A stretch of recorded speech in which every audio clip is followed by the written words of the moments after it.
Divers have made quite a discovery off Nantucket Island in Massachusetts, the wreck of a German U-boat. There is a German submarine sitting in American waters that the history books tried to ignore for decades.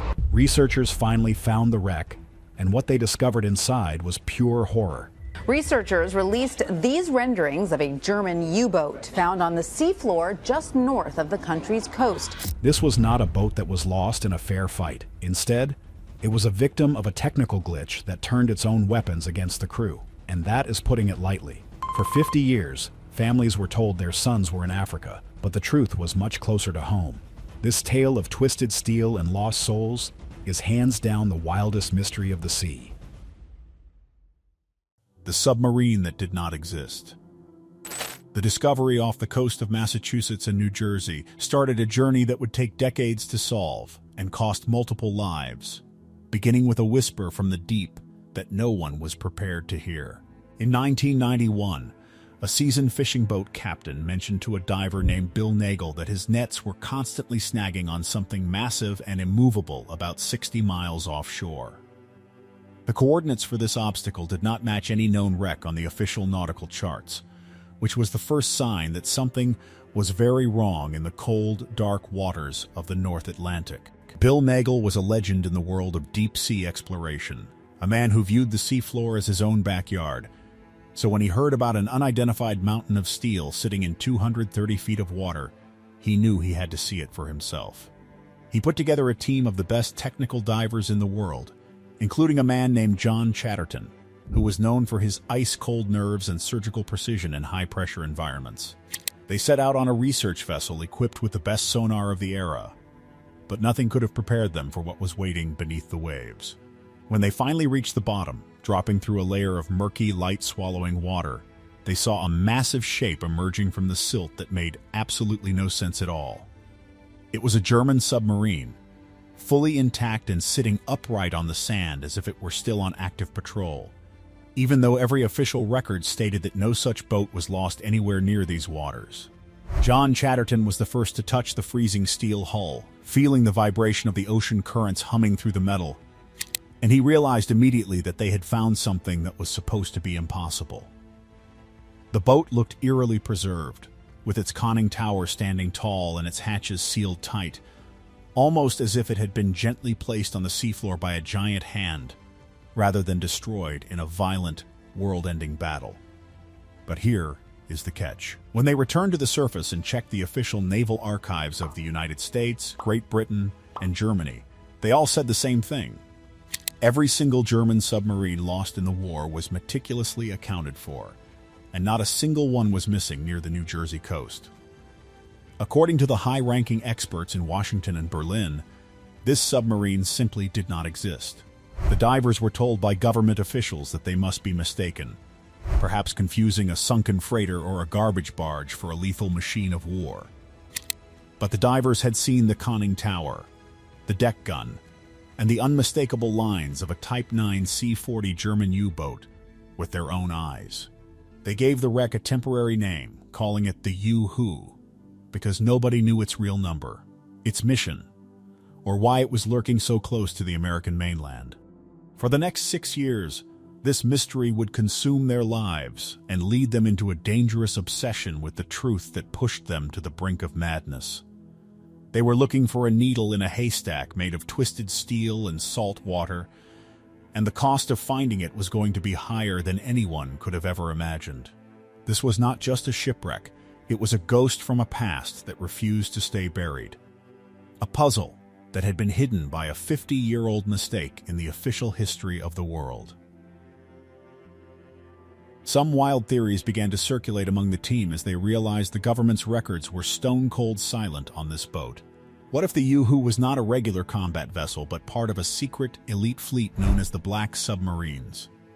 These were whispered to be boats that carried no markings, operated outside the standard chain of command, and were tasked with transporting high-ranking Nazi officials or stolen wealth to secret bunkers in the southern hemisphere.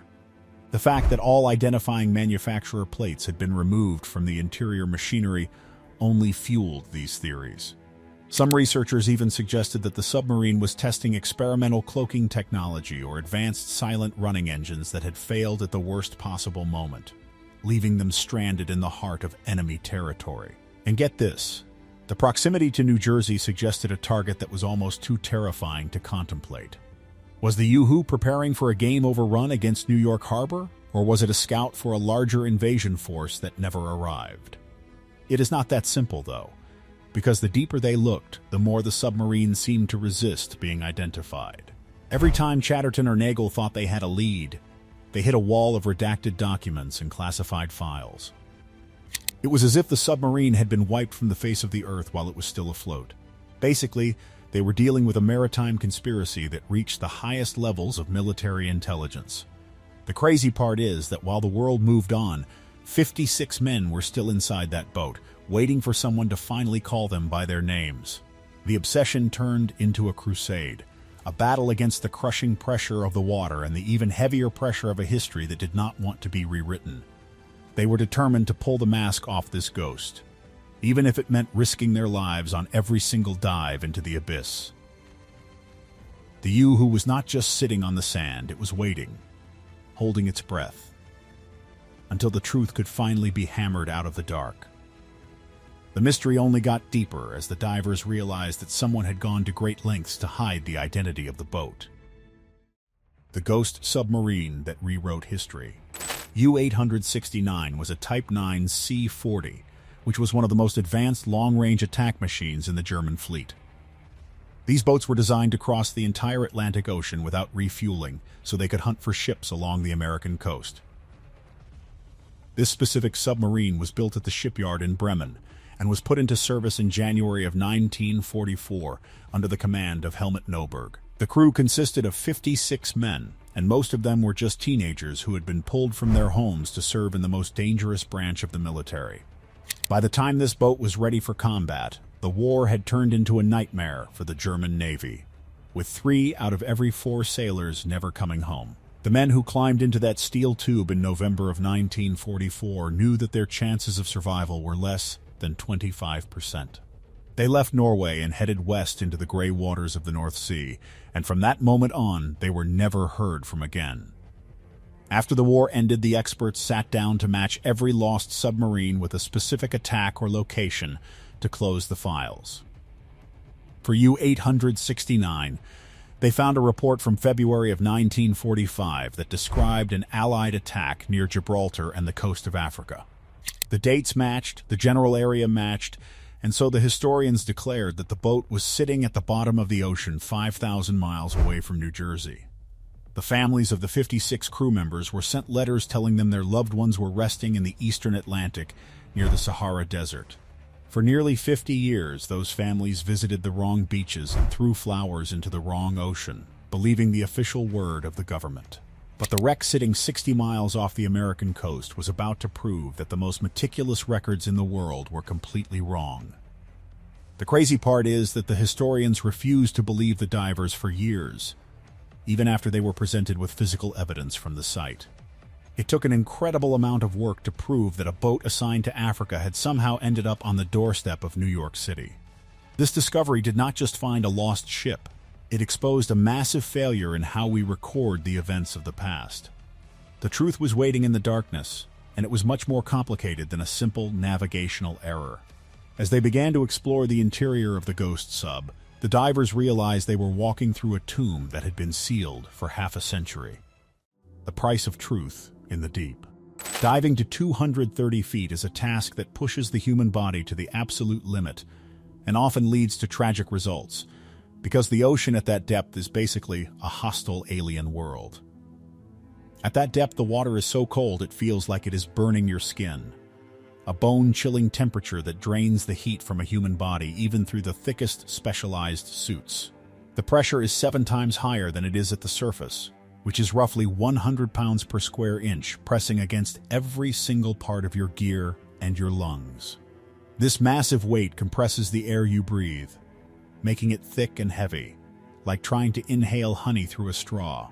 Divers have to breathe special gas mixtures, often replacing the nitrogen in their tanks with helium to avoid the deadliest effects of the deep. And even then, they suffer from something called nitrogen narcosis.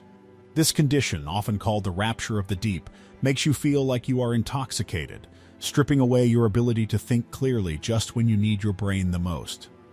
Simple tasks like reading a gauge or turning a handle become incredibly difficult, and a single mistake, a momentary lapse in judgment, can lead to a quick end.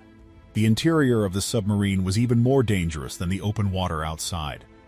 Filled with jagged metal edges, collapsed bulkheads, and thick clouds of silt that could blind a diver in seconds. If you stir up the silt inside a cramped compartment, visibility drops to zero, and you can lose your way in the pitch black, unable to find the hole you used to get inside. John Chatterton and his team spent years going back to the wreck, fighting the currents in the darkness to find anything that would give the boat a name or a number.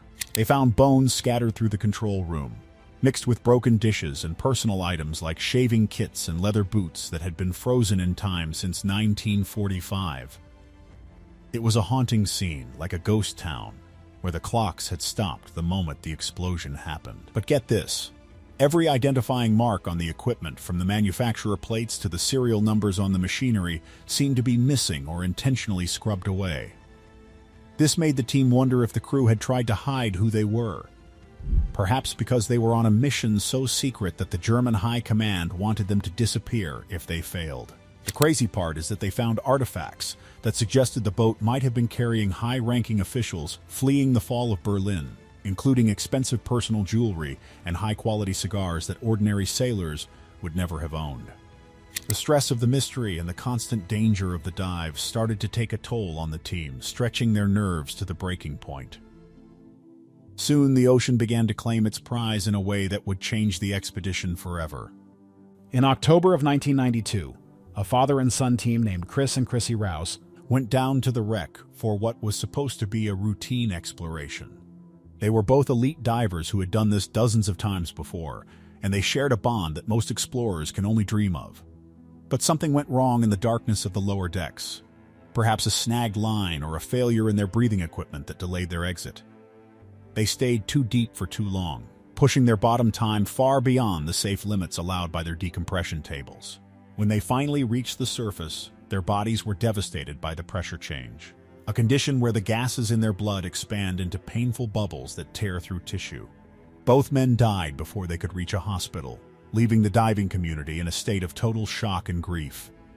The tragedy was a brutal reminder that the U-Hu was still a lethal machine, even 50 years after it had officially been declared dead. Some people in the community started to say the mystery was not worth the lives of any more men and that the submarine should be left alone in the dark as a permanent grave. But John Chatterton refused to quit, believing that walking away would mean the Rouses died for nothing. He believed that he owed it to the men who died, both in the war and in the search, to find the truth and bring closure to a story that had been buried in the sand. He felt that the crew members of the sub who had been forgotten in the wrong ocean and the divers who died trying to find them deserved to have their story told correctly. The obsession with the U-Hu became a mission to honor the fallen by correcting a 50-year-old lie, no matter the cost. There are even wilder theories that the Rouses may have seen something inside the sub that they were not supposed to find, something that led to their fatal delay. Some suggest they stumbled upon a hidden safe or a cargo hold containing documents that could have rewritten the history of the war's final days. What most people don't realize is that once you start looking for answers in a place like this, the wreck begins to take hold of your mind, dragging you deeper into the mystery. This was no longer just a project. It was a battle against the ocean itself to reclaim the names of 56 lost souls. The pressure to succeed was now equal to the pressure of the water above them, and the stakes had never been higher. The physical evidence they found next would change the story from a mystery of location to a mystery of pure horror. A self-inflicted nightmare beneath the waves. When the investigators finally looked at the damage on the hull of the submarine, they saw a pattern that did not match an Allied attack. Usually, when a boat is taken out by depth charges, the hull is crushed from the outside by the force of the water pressure, leaving massive indentations that look like the boat was squeezed by a giant hand. But the hole in U-869 was different, because the metal was torn and peeled outward. meaning the explosion came from the inside or resulted from a terrifyingly direct hit that pierced the skin before detonating. There were no reports of any American ships or planes attacking a submarine in that area during the final months of the war. And get this, the area was supposedly a dead zone for naval activity. This meant that the Allied forces did not end this boat, which left only one other possibility that was far more disturbing to consider. During the late stages of the war, German submarines were equipped with new acoustic torpedoes like the T5 Zonnig that would home in on the sound of a ship's engines. This was cutting-edge technology, but it was also very buggy and prone to making fatal mistakes during the heat of a battle. If the torpedo missed its target, it would sometimes circle back and lock on to the loudest sound in the area, which was the submarine that fired it. The evidence suggests that the crew of U-869 spotted a target and launched one of these acoustic weapons to take it out, but here is the catch. What if the target was not a ship at all, but a decoy deployed by something else? Some wild theories suggest that the U-869 was not just hunting, but was being lured into a trap by experimental Allied ghost signals that mimicked engine noises. It is not that simple, though, because the way the torpedo behaved points to a catastrophic internal malfunction that the crew could never have seen coming. Instead of hitting the enemy, the torpedo turned around in a wide arc, a phenomenon known as a circular run, and headed straight back for the noise of the submarine's own diesel engines.